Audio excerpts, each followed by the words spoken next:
tarabım, çınarımsın apa.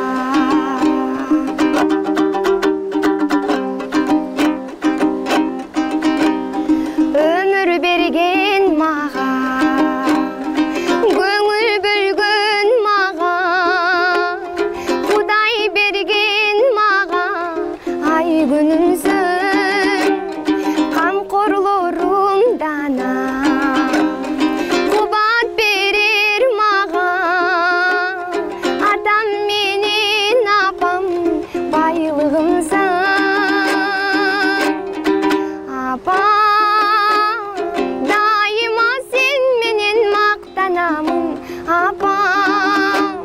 Men seni Mekke'ge yalvaramın adam, beyike жетелейт айтқандарың, шынарымсың апам, бұлағымсың атам.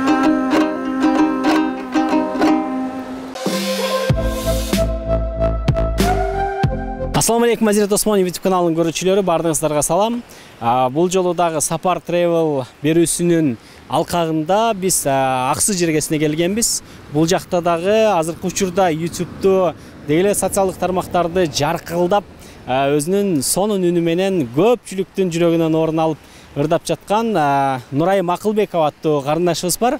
Мына ушул карындашыбызга атайын Аксыга келип, анан Аксыга келгенден кийин Нурайымды дагы сиздер менен тааныштырып, мунун талантын сиздерге көрсөтүп берели деп Нурайымга жолуктук. Азыр Нурайым менен чогуу мына ушул суунун жээгинде, сен бул жакта кал.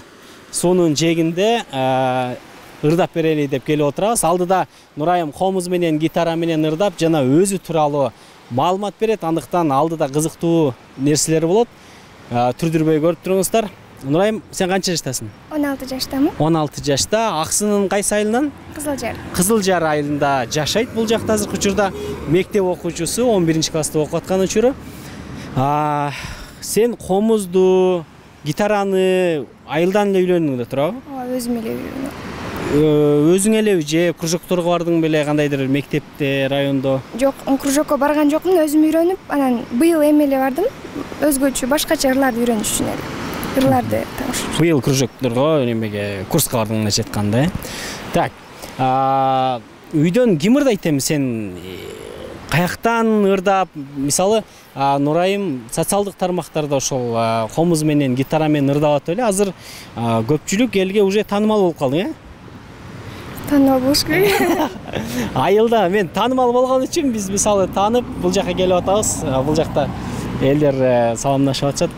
Анан каяктан, качан сен ырдап баштадың? Кичинекейимден эле 1-класста ырдаган видеолорум бар. Анан ошол карантинден баштап Мадина Курсанова эжени көрүп, анан Инстаграмга ырдап киргизип баштадым. Элдер кандай кабыл алып атышты? Биринчи мындай кандай сезимдер болду да? Сен биринчи киргизгенде эле элдер кандай кабыл алышып, эң көп көрүлгөн видеолоруң тараганда сен өзүңдө кандай сезимдер пайда болду? Башында көп эле видеолорум кетип айткан. Анан кийин Тумар ФМден үйдө отуруп жылдыз бол дегенден 5 адам жеңгенбиз. Анан ошол жерден көрүп таанылып алдым. Ал жерден 100 000 ойнотулган экен. Анан 520 000ден утуп алганбыз. Ошондо көп таанып, ошол жерден Анжелика эжелер көрүп, анан Старки эжелер чакырып, ушундай болду. Ошондон бери сен өзүң ырдап, YouTube'га дагы да болсо, анан Instagram'га киргизип келесиң. Эми айылдагылар сени кандай кабыл алып атышат? Сен айылда туруп эле, достор, звезда болсо болот. Азыркы замандачы үйдө отуруп эле, эч кандай бир иримдерге, же болбосо эч кандай бир сахнага чыгып ырдабай эле, жөн эле үйдө отуруп камеранын алдына ырдап, аны YouTube'га, Instagram'га жүктөп эле, мына Нурайымга окшоп звезда болсо болот. Азыр Нурайымды менимче аябай көп эле адамдар уже таанып калышкан. Нурайым, комузду биринчи үйрөндүңбү, гитараны биринчи үйрөндүңбү? Комузду ошол 5-класстан баштап жүрдүм. Гитараны быйыл эле, Кубаныч Баркалбаевден алгандан кийин эле. Нурайым, сиздерди зериктербестен ошол өзүнүн жагымдуу үнү менен өзүнө жаккан бир чарманы комуздун коштосунда аткарып берсин,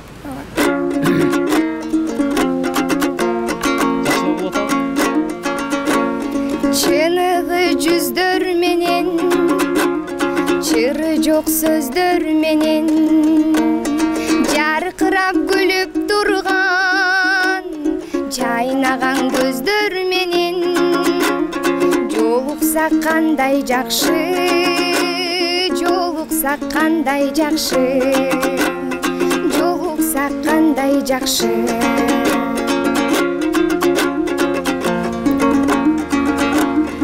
амандык болсун деше бөксөлөр толсун деше байырлап башыбызга бак өлөт консун деше бар болсо кандай жакшы бар болгон кандай жакшы бар болсо кандай жакшы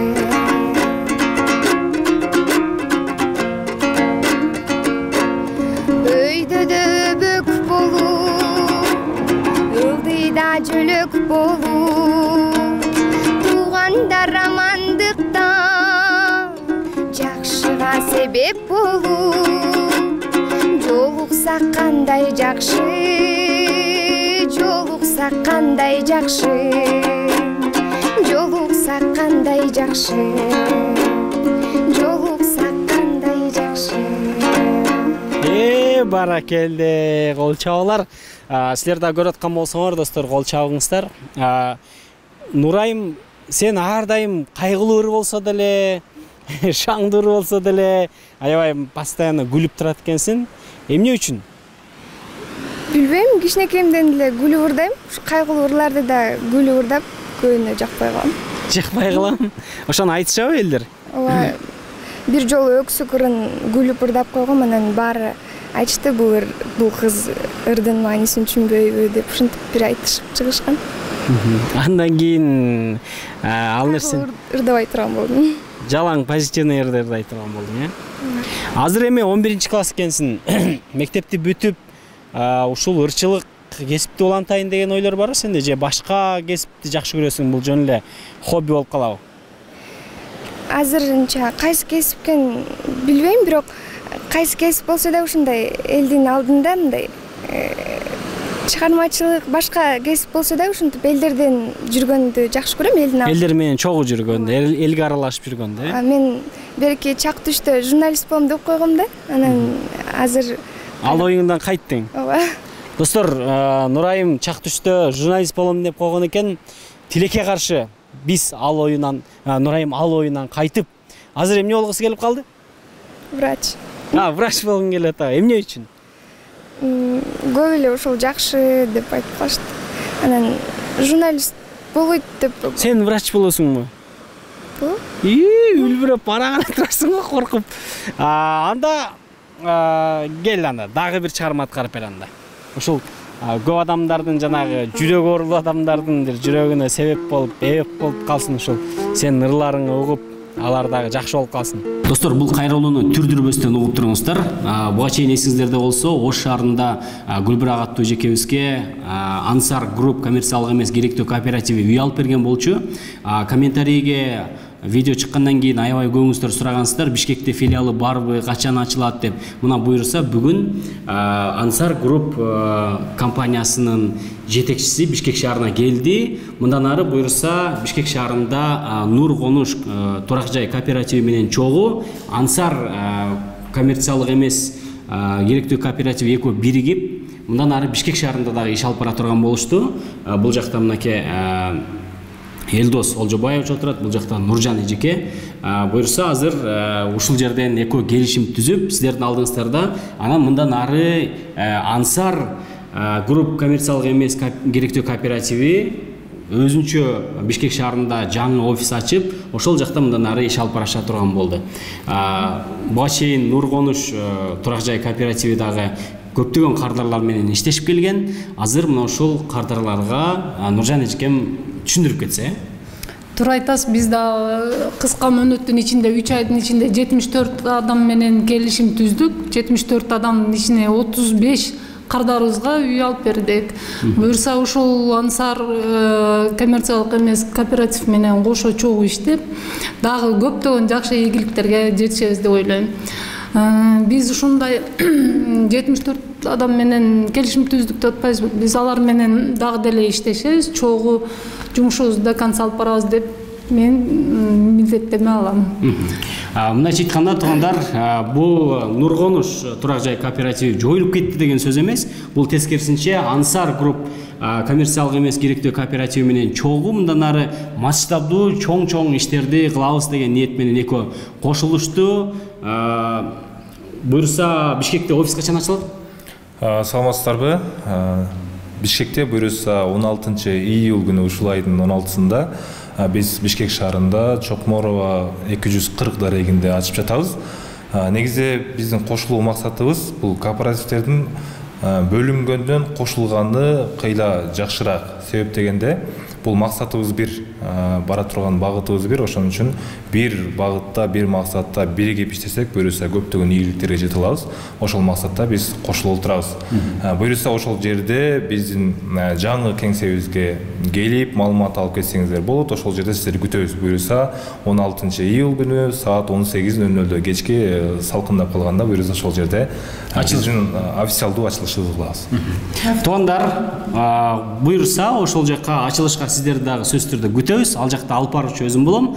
Жана башка көптөгөн биздин эстрада жылдыздары келип сиздердин көңүлүңүздөрдү көтөрмөкчү, көптөгөн беликтер жана оюндар болмокчу. Андыктан 16 июль күнү кечки саат 18:00 6:00 биз сиздерди ошол жерден күтөбүз. Ансар групп коммерциялык эмес керектүү кооперативинин Бишкек шаарындагы жаңы филиалына ачылышы болот. Андыктан ал жактан көрүшкөнгө чейин.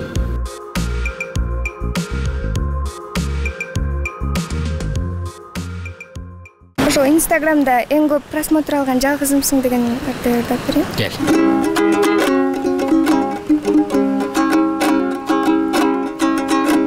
Сергетип сезимдин канаттарын, сүйчүбүз алия дарактарын, сагынып баргасыз эстей берем, санжылдыз ажарын талашканын, саргайтып өткөндүн барактарын, сан күндү сен жок деп жаратпадым, сынбадым сыныңа жарашканын, сыздатып жүрөктү канатпагын,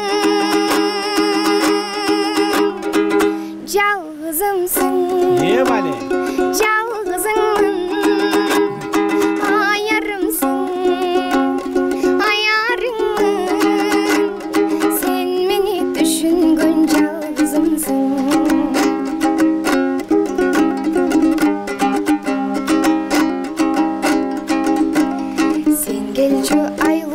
чаппаккайың, сыр бар жан билбес мага дайын, сыймыктуу ошол кез сурап алсыз, саматтып алсыздай талан сайын, сабылып жүрөктү чалат жалын, сезгенде күн өтүп баратканын, сыймыктуу ошол кез сурап алсыз, саналар сен издеп барат жаным, жалгызымсың, жалгызыңмын, аярымсың, аярыңмын, сен мени түшүнгөн жалгызымсың, сен мени түшүнгөн жалгызымсың. Ай, баракелдес. Жалгызымсың деп аябай ырдап аткан турбайсыңбы? Бирөөнү сүйүп калгансың го? Жок. Жок. Сен сүйбөй коетур азыр. Канча бир туугансың? Үй бүлөң тууралуу айтып берчи. Үй бүлөдө 2 бир тууганмын. Тили Азамат байкем экөөбүз. Экөөңөр эле? Ооба. Байкең дардай? Ооба, домбура менен ырдайт. Домбура чертеби? Сен домбура черте албайсың? Жок, үйрөнүп албай койдум. Үйдө негизи ким ырдайт? Атаң, апаң жактан? Атам деле, апам деле, тайнет, баарысы ырдайт экен. Бүт үйдө жаныбарлар уй, хой. Полный ырдайсыңарбы? Анда сен үйдөгүлөр эми кандай көз карашта? Мисалы, сен азыр эми бир аз да болсо популярный болуп калдың да, мындай элге таанылып калдың дегендей. Анан сага эмнелерди айтышат? Башында Сени мындай ырчы болушуңду каалашабы же анча каалашпайбы? ошо башында анча мынтип көтөрүлбөй аткан кезде жөн эле кой, кыздарга болбойт деп ушинтип аткан. Анан кичине таанып калгандан кийин жакшы экен да, бүт нерсе оңой бүтөт экен, анан мындай болбоо деп айтышпайт. Эмне оңой бүтүп атат эми азыр таанып калганыңда? Неме мектепте сабактарың оңой бүтүп, мугалимдер пеш коюп дегендей? Ошондой. Анан эми интернетке мындай жардам керек болсо, эми ырчылар, популярдуу кишилер да мынтип колдоп эметишет. Аларга жакыныраак болот экенсиң. Жакшы, азыр эмне кыялың бар эми? Сен эмнелерди пландап атасың алдыда? Келечекте сен өзүңдү ким катары көргүң келет? Ырчыларга окшоп эметип ыр жаздырбай эле, ушу картайгыча эле, ушундай картайгыча эле. Картайгыча эле. Мындай комуз менен эле, башка эч нерсе кошпой. Мындай ыр жаздырбай эле. Өзүң ыр жаздырбайсың, Өзүң ыр жазасың, жазбайсыңбы мындай? Жазып, кээде бирөөнү жакшы көрүп калганда же болбосо? Байкем жазып берет көп ырларды. Байкең ыр жазабы? Конкурстарга катышканда көп ырларды байкем жазып берет. Бирок сен өзүң мындай ыр жаздырып, эл алдына өзүң ырларың менен чыгайын деген ойлор жокпу? Жок, өзүмдүн ырлар менен чыгайын деген ой бар, бирок ыр жаздырбай элечи. Ушундай жөн эле комуз менен эле да. Живой элеби, живой эле ырдабы? Түшүнүктүү. Мына тойлордо деле мындай фонограммасы чалаң эле. Азыр тойлорго чыгып атасыңбы бул жакта? Тойлорго көп чыгарбайт. Анан Бишкекке барып, ошо Бишкектен тойлор чыкса, ошол шаарга эле жөнөтүшөт. Бишкектен сен чакыргандар барбы азыр, Аксыдан? Ооба, көп эле. Бир жолу барып. Канча сомдон чакырышат? Деген ал биздин таанышыбыз болчу. Мага акча бербей эле анан эме бир ырдап, бир ырга ошол эме эң көп 16 000 алдым. Эме кыстырышыпчы. Эме бул эң максимум, эң көбү. Эң азы вообще жок да. Жөн эле рахмат айтып коюшат. Жакшы. Анда азыр гитара менен дагы элерге ырдап берели анда, Гитараны туруп ырдаганга болбойт. Бул жака барып ташка отуруп алып туруп ырдайлы. Достор, азыр Нурайым гитара менен дагы ырдайт. Сага гитара менен ырдаган жагабы же комуз менен ырдаган көбүрөөк жагабы? Азыр гитара менен ырдаган көбүрөөк жагат. Эмне үчүн? Эстрадный ырлар көбүнчө гитарага түшөт экен, ошон үчүн керек. Анда азыр кайсы ырды ырдап бересиң? Кечир мени ырланыңдар. Санага салып менин түшүмө кирдиң, садагам көнүм болуп күлмүңдөп деген. Кайдасың айтчы деги ашыгым азыр, кадырын кечирими кечигип билдим. Эстесем эзелемин от болуп күйөм, эх жаным кечирилгизбелеби күнөм. Мейли күл арадан ай жылдар өтсө да, мен сени махаббатым баары бир сүйөм. Эркем ай, дечелим сени, эркелеп эми кайрылып келчи, кечирип мени. Сүйүүмө күбөм менин асманда булуп, сезимим сага деген булактай тонуп. Сагынып кусаланым асылым сени, суранам кечиреми барын сен унут. Эркем ай, дечелим сени, эркелеп эми кайрылып келчи, кечирип мени. Эркем Ай баракелде. Сен көбүнчө муңдуураак ырларга жакын окшойсуң. Бирок күлүү ырдап коем. Күлүү ырдап коем. Эмне сен аябай кайгырган, жашооңдо бир нерсе болуп атабы? Эмне болуп атат?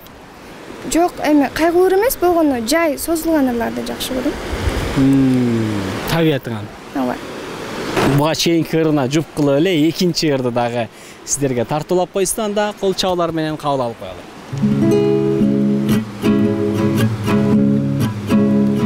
Жамгыры коңур күздө төгүлүп турду бүткүл,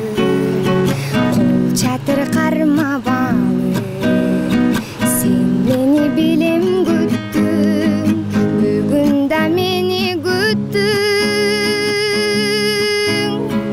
жайнаган каректериң карагым келет менин башка сөздөрүңдү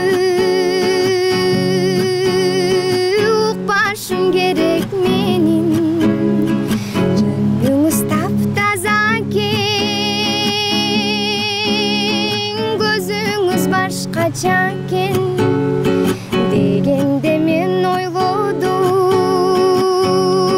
сүйөм деп айтпаса экен чын элең ай сүйөм деп айтпаса экен ак жамгыр майдаланды апа карга айланды кол чатыр кармап алып сен мени билем күттүң бүгүн да мени күттүң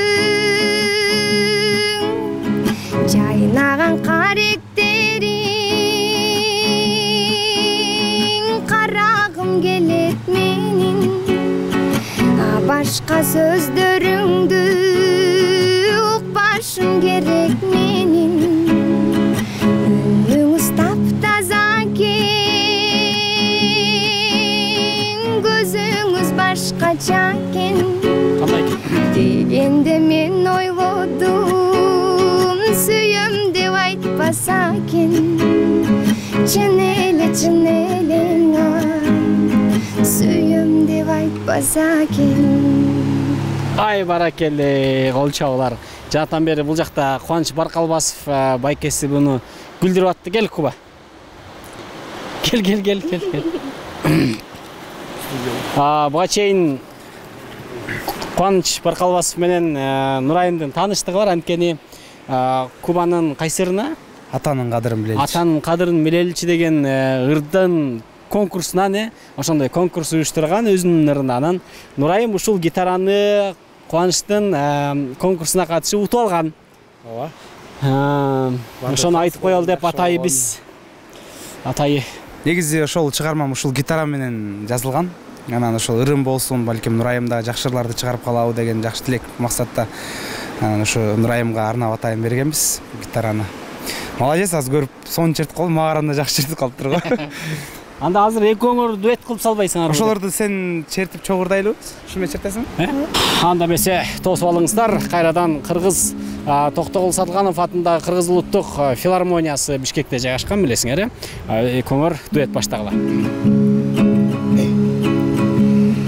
Жетелеп колдон алып чарчабаган түгүнгүз акыл айтың сактап алам билегиңде билемин бек турушуң берекем алтын атам барктап алам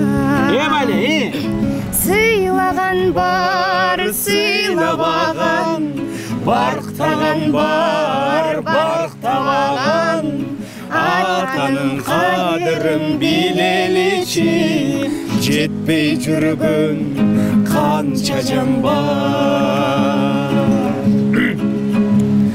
изиңди улай турчу улуң турат каранын кадамыма берет кубат карматып камчымага бердиң эле жабынам алга атоо калбайм кулап сыйлаган бар сыйлабаган барктаган бар барктабаган атанын кадырын билеличи жетпей жүргөн канча жан бар жетпей жүргөн канча жан бар жетпей жүргөн канча жан өтө сонный азаматсыңар. Сен дагы бир аз бийигирээк алып ырдашың керек. Сен молодец. Сага 5. Анда мен кеттим де. Анда Нурайым сенден дагы бир чыгарма болсун. мен чыгып турайын. Сен Токтогул Сатылганов атындагы Кыргыз улуттук филармониясына бар. Ооба. Кайсыр бар? Я. Сен немени ырдап бер. Анам все равно деген эле тамаша. Өзүңө жаккан ырды дейер болор. Мага жаккан ырлар толук эмай. Анда мага жаккан ырды дедиңби? Тиматинин ырларынан.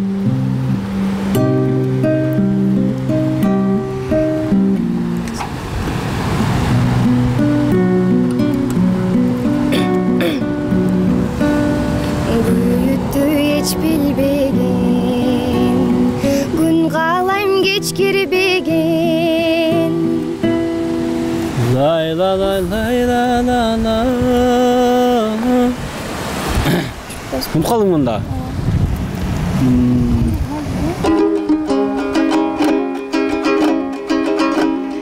Gönülgö da gönül toşalı.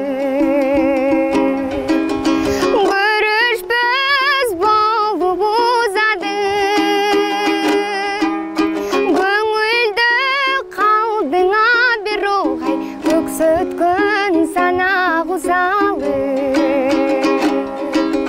Gönülde kaldığına bir ruhay göksötkün sana güzalı.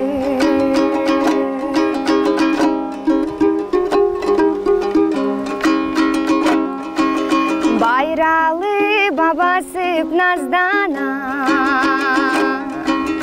başıyıp kaldık başka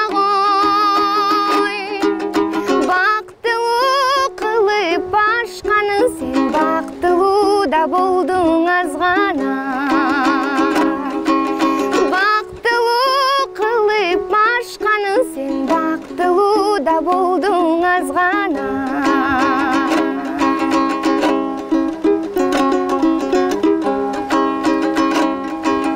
Ağarı vatandan atkanı kızarıp gündün batkanı.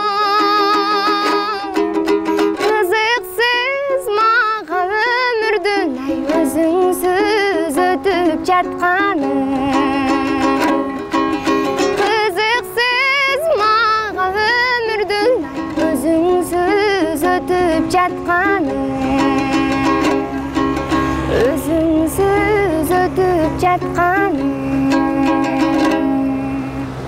Достор, биздин бүгүнкү Нурайым менен болгон маегибиз ушуну менен соңуна жетти. Нурайым тууралуу кыска нуска биле алдыңыздар деп ойлойм. Ал эми таланты мынакей сиздердин алдыңыздарда тартуулады. Кандай ырдайт экен, кандай болду деген эле бардык ой пикирлерди комментарийге калтырыңыз. Видеону башкалар менен бөлүшүп, лайк басканды унутпаңыздар. Биздин каналга сөзсүз жазылып коюңуздар, достор. Биздин каналга жазылбай көргөндөрдүн ошолор көргүлө, жазылып койгула. Анан Нурайымга ийгилик каалайбыз. Нурайым буйрса көптөгөн айылда туруп эле ушунча изде болуп атасың. Буйрса Бишкекке барып, Кыргызстанды башка жактарга тааныта турган мыкты ырчылардын бири бол. Ийгилик каалайбыз сага. Биздин көрүүчүлөргө салам айтып, аларга өзүң кайрылууңду жаса алсаң болот. Бардык Азирет Байкенин катталуучуларына салам жолдойм. Болду. Кыска нуска салам жолдоду. Азыр биз көп сүйлөшмөкпүз, просто аз күн кеч кирип кетти, достор. Ошого байланыштуу Нурайымдагы үйүнө эртерээк барыш керек. Андыктан кийинки жаңылыктар менен бөлүшкөнчө, кийинки Нурайым менен болгон чыгарылыштан көрүшкөнчө, достор, Нурайым менен дагы да болсо ушул ырларын чыгарып, чогуу маек кылып, чогуу влог тарт дегендер болсо, аны дагы жазып коюңуздар дедим го. Андыктан достор, көрүшкөнчө баарыңыздарга аманчылык, эсенчилик каалайбыз. Чао, кеттик.